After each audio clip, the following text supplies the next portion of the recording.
Hey there, folks, and welcome to the next Grand Tour 755 mile per hour Cup Tryouts. In this tryouts, I am doing the Honda S660 2015.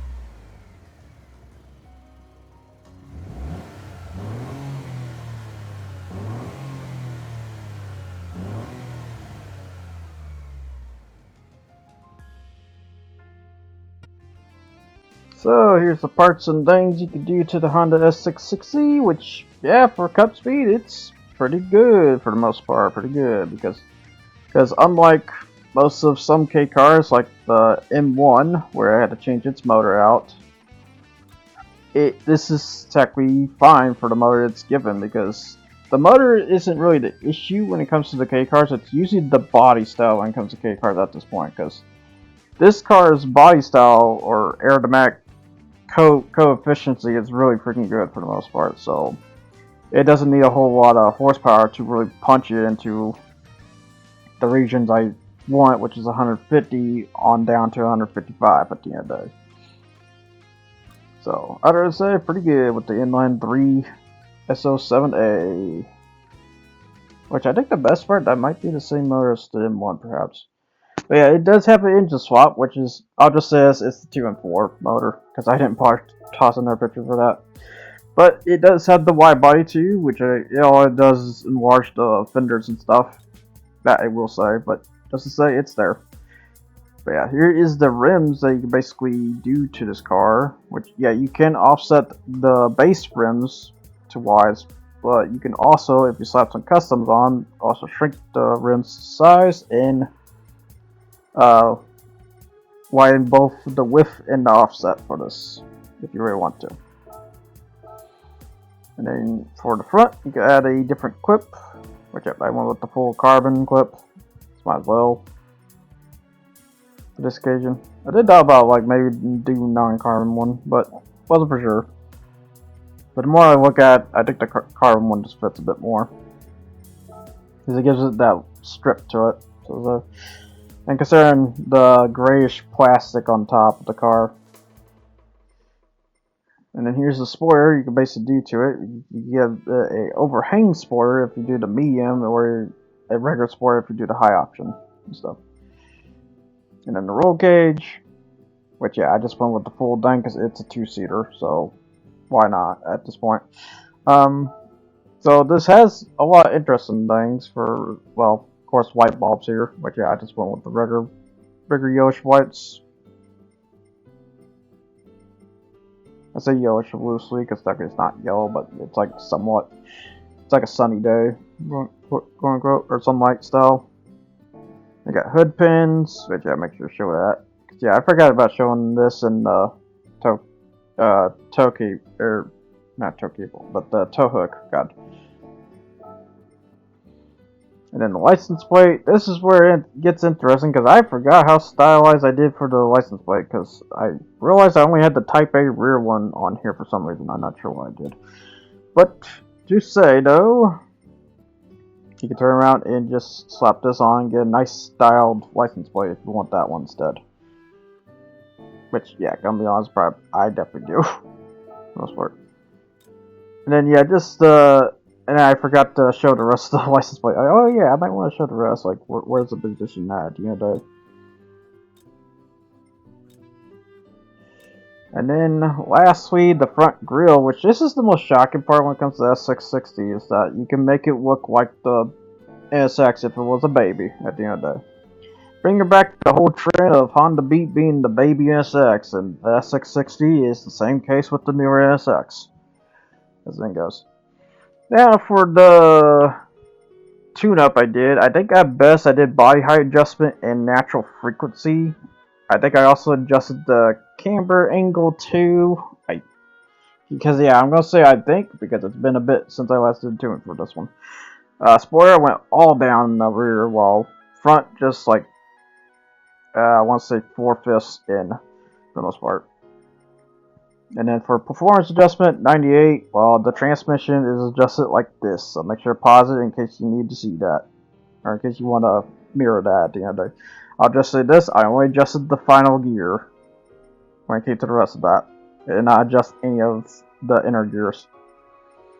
And then medium RPM, strong anti-lag system, and then racing parts throughout, because none of that need to be changed. So yeah, this is basically an all-out little K machine at the end of the day. Is it technically worth it? Well, as you can see, the time there, I'll let you decide if that's worth it or not. Considering it, as a reminder, the Volkswagen does a minute 0.9, I believe. So, not the greatest, But here's also the vinyl, in case anyone who wants this vinyl, which I gotta say, I do like this vinyl, as simple as it is. I probably feel like I should add a bit more to it, but otherwise it is what it is. So the Honda S660 2016, in terms of Cup racing, it strangely has none listed. I checked about and I haven't really seen any listed at the end of the day, so it's very strange. If anything I kept getting is mentions of the K-Cup in Gran Turismo 7, which I guess I'll just say this technically in that case, because you technically can drive this, although I would say you're gonna have to lower the weight reductions to none and add weight to the car while being this high in terms of power to utilize it for K-Cup. But yeah, I did say, yeah, you can technically do that for the S660's case, because its acceleration is abysmally slow, I'm gonna say, in advance when it comes to this car, because yeah, this car is not really that great in acceleration. It's definitely gonna be shown throughout this entirely at the end of the day. But yeah, as a Cup racer, S660 doesn't strangely exist. It's kind of weird, to be honest. I got shocked too, because the S660 is kind of a competitor to something like and this is crazy to say, the Mazda Miata to me a little bit here and there.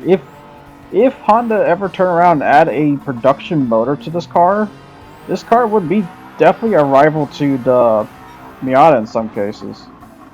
So yeah, if there's ever a production version of S660 and it's gonna be headed to United States in the future, since you know K-cars are gonna be lifted eventually, hopefully, I would suggest do that. Give it a motor that's equivalent to the Miata's in terms of power, and then you'll have technically a rival to the Miata at the end of the day. Just hopefully you have the chassis and the other parts to keep the car under control at the end of the day. But yeah, if you slap like considering in this case it's 142 horsepower, you may actually basically get to somewhere with this car at the end of the day. Get some fun with this little pocket rocket at the such.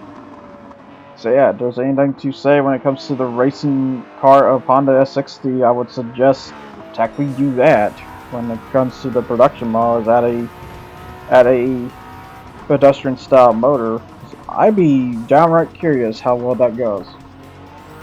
But others say, as a Cup racer, it's kind of just slow-ish. Like it's okay, but it's not really crazy for the most part.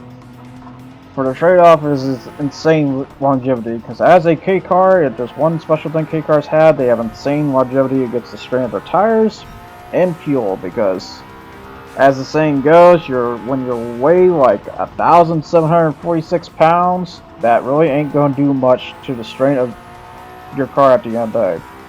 Because the less weight you are, the less strain you do to the parts of your car at the end of the day, and such.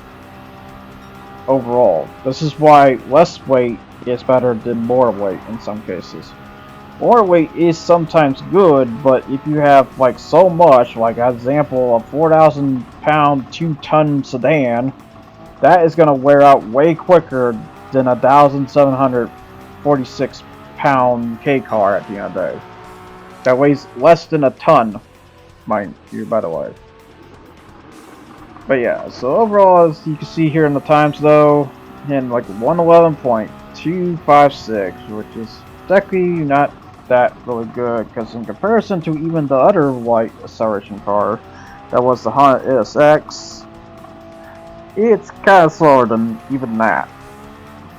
But like I said though, I think the real trade-off though is longevity when it comes to this car, but I still kind of say, if you want better pace, the NSX is probably just better. Or the Cup Racer NSX is probably just better for that occasion. Kind of more reason why they need to make that Honda Sports VGT an actual car. Because I gotta say, if there's one car I will mention, and probably gonna mention throughout, the Honda Sports VGT needs to be the next sports car Honda needs to make. That VGT car is really good, and would be a fine example to make as a Grade 4 racer or as a Cup racer entirely, because that car is crazy good. I'm surprised they just haven't done it yet when it comes to that one. But that Honda Sports VGT, very incredible machine. If it's even the low horsepower motor too, it's only like 441 if I recall from Max Tune. Yeah, you could technically tune that car pretty good too. But yeah, you got a lap of 111.125, which, yeah, compared to the NSX, you're 2 seconds off, Jimmy. This thing goes. But onto Laguna Seca here, because yeah, it's not even got great against the Suzuki Cappuccino RX, which is not a very fair comparison, because reminder that the Suzuki Cappuccino RX is a RX-7 motor, because I will say Angel Tops are going to have a bit more of an advantage, because they're going to have a bit more power for trade-off of a bit fuel to that at the end of the day, and such. But the Honda S660, where it stands though, is definitely on the low side of things. It's definitely going to be that C kind of car. It can do things, but gonna be honest, you probably might as well just keep it in its premise at the end of the day. And here's the other thing, I think the Miata kind of hits a similar case to that. Maybe a bit more acceleration. Heck, if anything, I would say the Miata hits about the same bases as the NSX Cup car kind of hits, so, and I think I have dead proof when it comes to that, because we're about to see another example of that case once we get to the race section. But here's the overall stats, what I kind of believe in for the Honda S660, which, yeah, speed 3 out of 10. It's definitely not a fast car at all.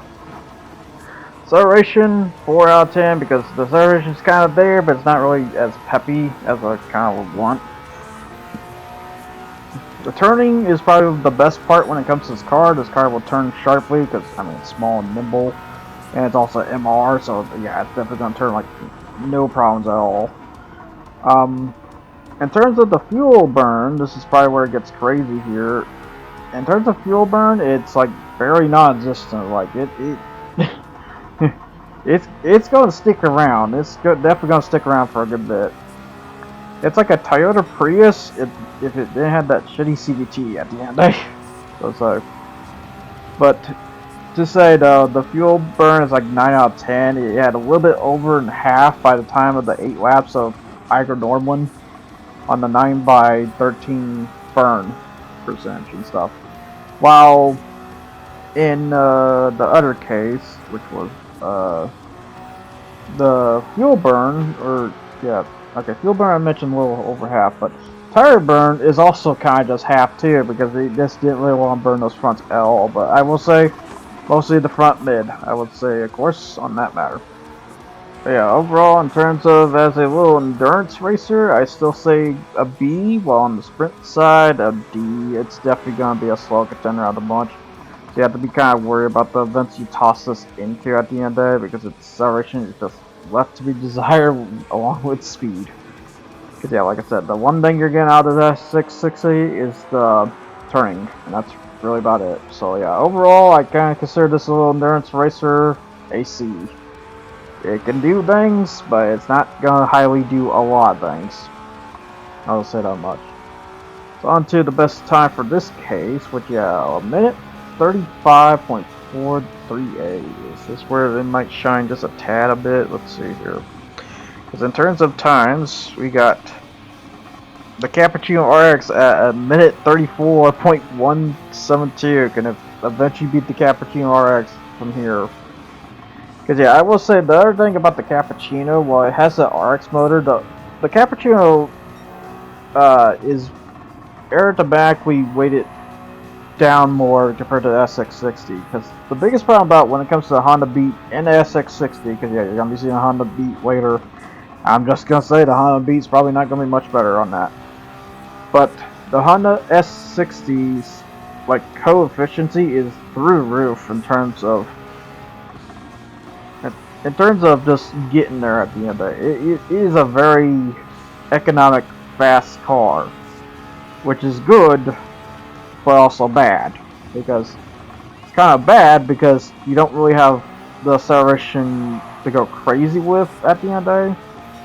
So you instead feel like you're just pressing on feathers instead of pressing on a rock at the end of the day. When it comes to this car, it is definitely a featherweighted kind of car, and that's why the whole term featherweight exists. Because this is one of those examples where this car is more featherweighted, where a Mazda Miata is more of a midweight, I would say. It's not like super light, but it's definitely kind of there, if you know what I mean.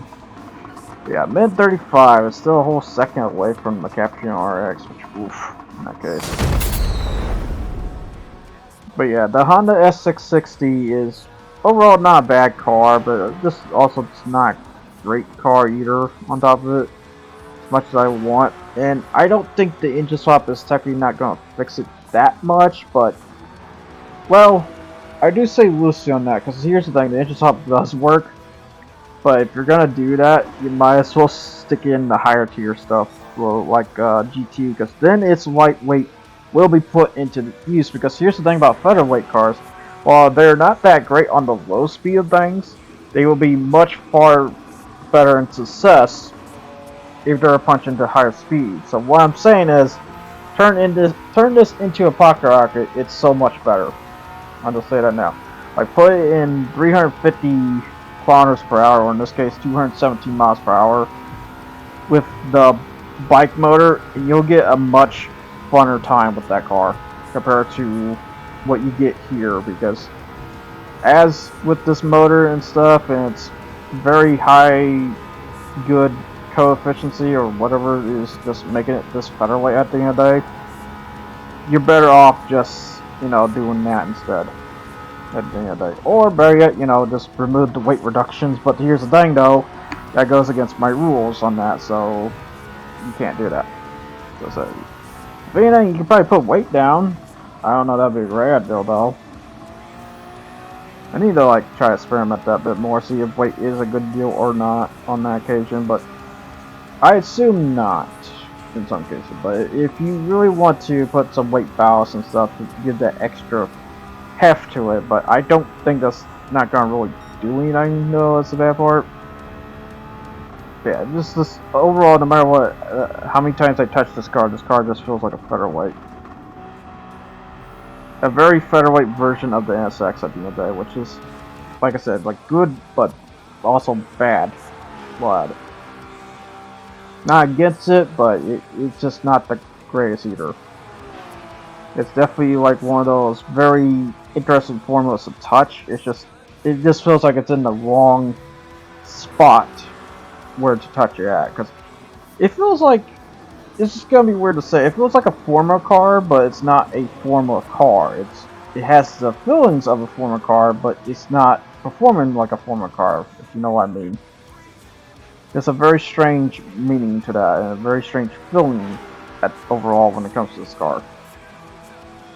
But yeah, where it stands, the S660, as a car in terms of the K rules, I think it's probably technically the best K car in that occasion. If you take in account there's no upgrades, it's stuck at 64 horsepower, it might be the best K car for top speed means, but not for acceleration means, perhaps.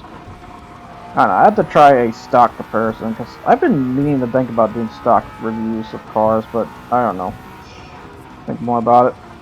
I just will say this, it's gonna be a pain in the ass again, those auction cars again in that case for that occasion, but you know, it is what it is. Just, I will note when I do the stock reviews, I'm probably gonna slap on racing hard tires and just call it that at the end of the day, because I want to see a more direct comparison with the similar compound tires at the end of the day. Yeah, we're hitting like a minute 50 there overall when it comes to this Tokyo Expressway, which is pretty bad, I'm not gonna lie. Minute 50 is pretty bad. Gotta beat the cappuccino, which is a minute 49.1. Can it do it at all? As this thing goes. Yeah, I'm just trying to find ways to drag out the saying at the end there, because yeah, overall, this is not a great racer.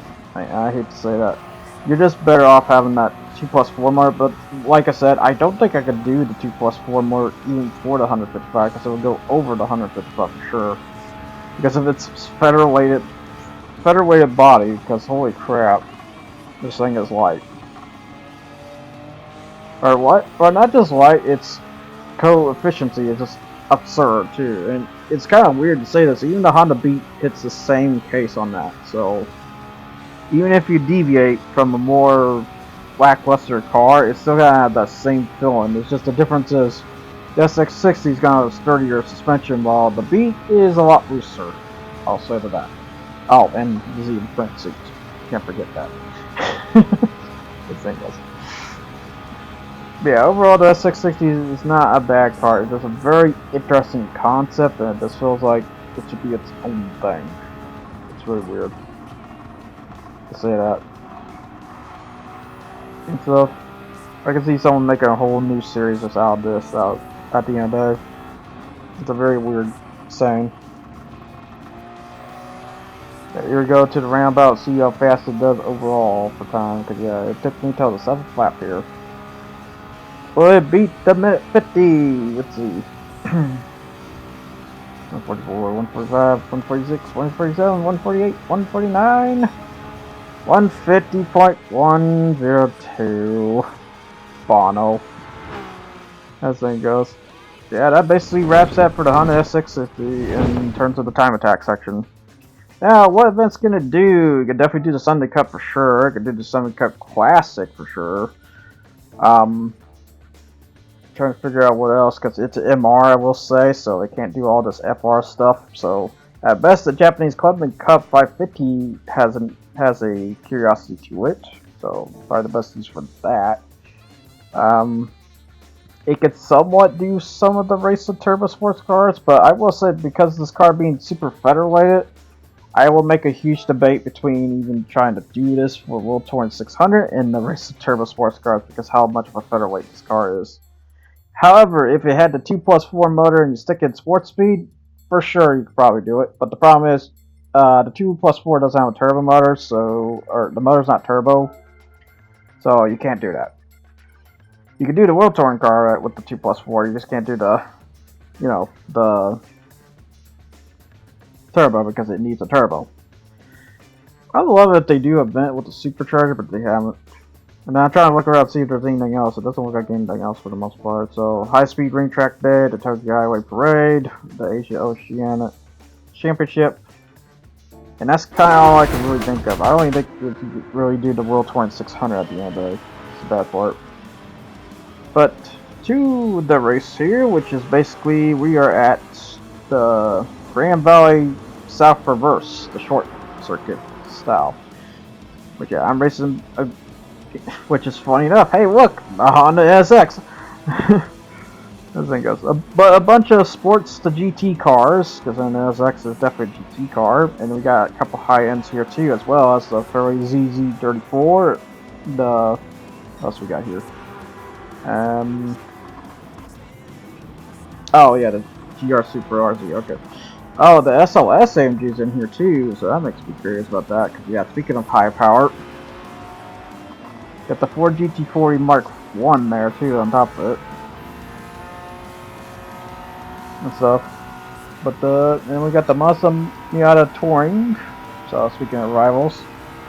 With the Ferrari 512 BB, the Berliner Boxer. Which the best part when it comes to that car, it doesn't even have a Boxer motor, it's just a flat motor. That's the funny part. Then we got the Tenza Grade 3, and then we have a special here from the Power Pack, which, like, one of these days I'm going to end up getting that, but for now, $30 is a bit too much for that. But the A86 Levine Detune Edition, which makes me wonder about that, but from what I've seen there, it looks like the transmission is very tight, so it's not going to really utilize the speed very much. Is it tight because it's a drift car? Yes, it is. I think yes. And then we got the hatchback here, the sports hatchback. There's the A45 AMG. If you want to try a special fun hatchback, it'll be that one. But I will note for this race here, probably not going to be that great, to be honest. Got the Lancer Evo 8 or 9 there. Looks like 9. Yeah, that's 9. So I got Lancer Evo 9 there. Then we got the I don't know what I thought Mitsubishi when I saw this. What the hell, my brain? The BMW M2 Competition. We have that. There's that Tenza again, up for head. Yeah, I got a lot of interesting contenders at the end of the day. Will they actually be with me in pace, or will they just be in the back? Because reminder, this is 9 times fuel burn, 12 times. Oh, I said 13 tire burn. I meant 12 times tire burn for those. They're still with me on that at the end of the day. But yeah, 12 times tire burn. Everything goes. A45 AMG just going for in the back, which I'm not surprised because, like I said, the front. Oh, that's a Ram. Jesus, that brake light would be gone. fuck, that part of the body would be gone. If the hit was real. Holy crap. That A45 gave no Fs, as the saying goes.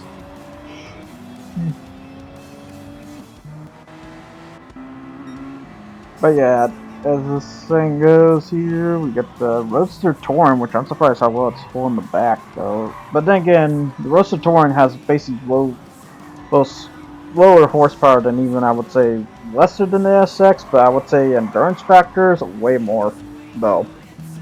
So it's going to be kind of hard to stay with that Miata throughout as an SX, I will say.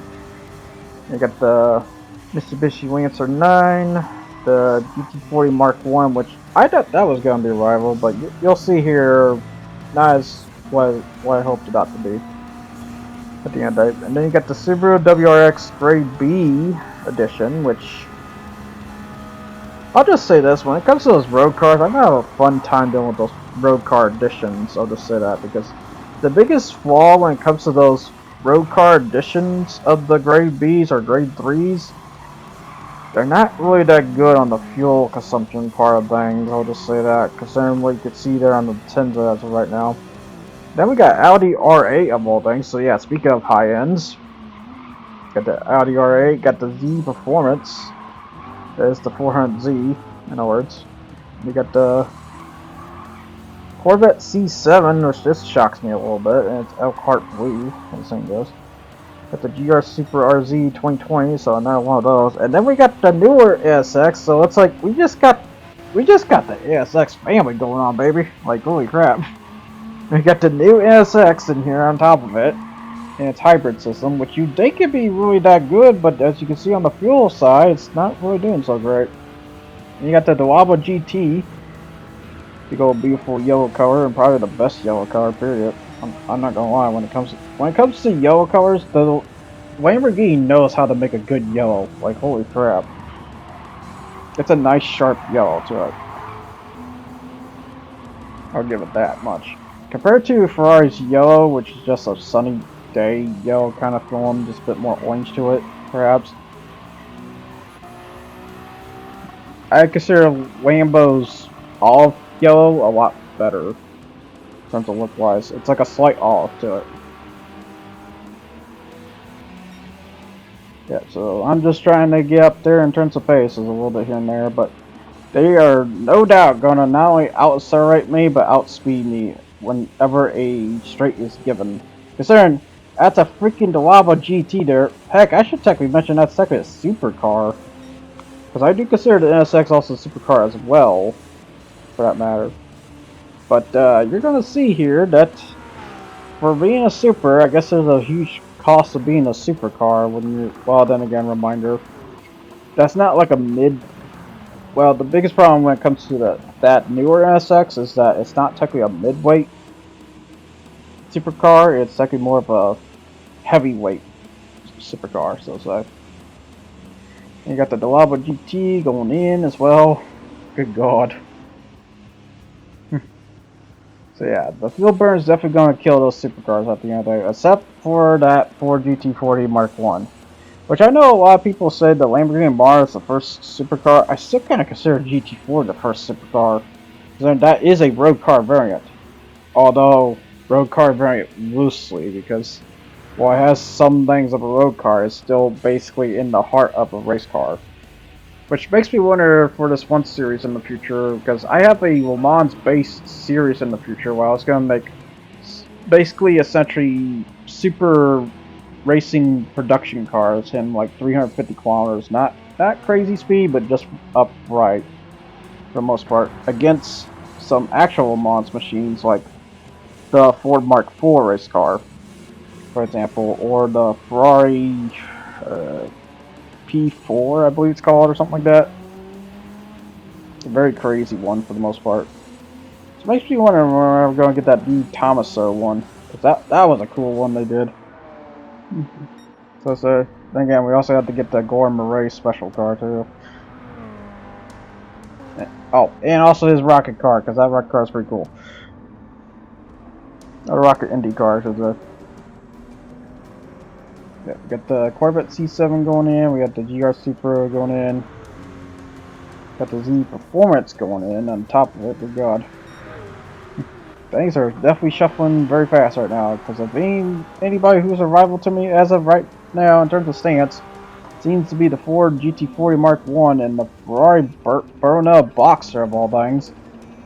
And then the GR Supra, which I'm not surprised. GR Supra is very good about its fuel management a little bit. It does shock me sometimes when it comes to that car. But then again, reminder, that car hits like 382 horsepower, or it could be the lesser version, because I will say we have two versions of the Super Mark 5. We have the 2020 and I think the 2018 or 2022. And if that is the lesser one, I think that's 340 horsepower, which is not bad, because then it's fuel management overall. Yeah, a lot of people say that less or more horsepower is better, but there's a case where it's not. In this case,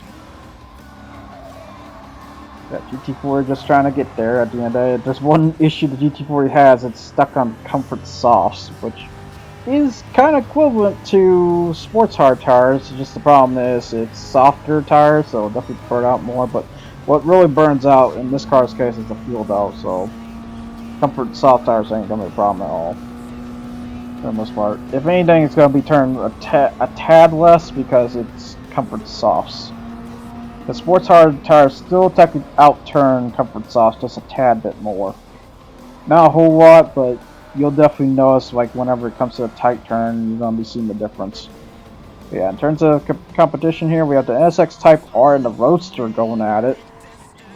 Something I never doubt I would say, but okay, I mean, there is a case to be scared of the Miata. Is whenever the Miatas ever push into high performance, the Miata could technically be a supercar one day, if someone were to able to turn around and do that. And the Roadster touring car is kind of that case. If it had a very high-powered motor, though. Because the problem about the Roadster touring motor, it uses the Miata motor, which is not a bad motor, it's just not a high horsepower motor. If there was any way to add a light motor that is equivalent to the Miata's motor in terms of size and weight, but it has way more power, I would recommend that as an engine swap, because that would be a crazy engine swap in the future, for the most part. And then we got the Corvette C7 here, being nice and muscular, as the saying goes, for American sports cars, as it chases the NSX, which is, at best, it's its rival in that case. Then you got the Audi R8 just being the magnificent weighty machine. Yeah, when I say weighty, I mean goodbye, feel. As the thing goes, because that's the one problem about the Audi R8, but it still might be better than its rival, that was the Nissan Skyline, because if there's a rival I consider the Audi R8 when it came to its presence during 2007, and especially in Need for Speed Carbon's case, it was the Skyline. Because they're both all-wheel drives. The difference is Audi R8 was a MR and had a I think that one had a V8 while the later ones had V10 because they later added the Lamborghini V10 motor to it. Even though I'm gonna say this, I prefer the V8 R8 much more. For some reason, I just prefer the V8 one a bit more for power's sake. But if there's ever a case I see a performance difference, yeah, I might take a more liking to the V10. But I just kind of just don't like it because at the end of the day, the R8 is essentially the technically Gallador, but the Hurricane if it wasn't Lamborghini tuned, because that's the biggest problem when it came to the Audi R8. It was basically in the shadow of technically a bigger brother, even though that bigger brother's motor was lended from Audi to Lamborghini at the end of the day. Because I'll just say this, you want an Audi R8 or do you want a Lamborghini Hurricane? As thing goes. My only, the only difference is the R8 costs $180,000. I think the Hurricane costs like $200,000, so you technically have to pay more. But who would you support in that case? On that matter. And don't say just none, because I don't want to hear the none answer. But if you had to choose.